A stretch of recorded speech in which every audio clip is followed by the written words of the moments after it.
Tubagus Sulaiman SAMH yang nanti KONI Sumatera Selatan menaruh harapan besar pada para pelatih cabang olahraga untuk mampu melahirkan atlet berprestasi dari Bumi Sriwijaya.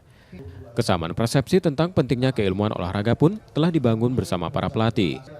Menjelang akhir 2025, KONI Sumsel mendorong setiap pelatih segera menyiapkan program latihan terintegrasi bagi atletnya. Pada 2026, seluruh rancangan dapat langsung dieksekusi secara optimal. Ya, mampu melahirkan suatu program yang benar, itu yang pertama. Yang kedua, memiliki program yang terencana, baik fase-fase latihannya, kemudian fase-fase kompetisi, non-kompetisi itu sudah tergambar.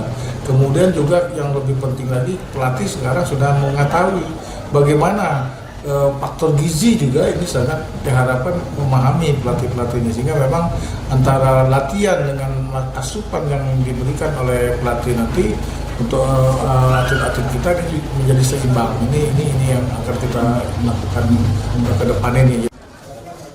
Peningkatan kualitas pelatih cabur dipandang sebagai langkah strategis untuk mendongkrak prestasi, sekaligus mempersiapkan Sumsel menghadapi PON NTT dan NTB pada 2028 mendatang.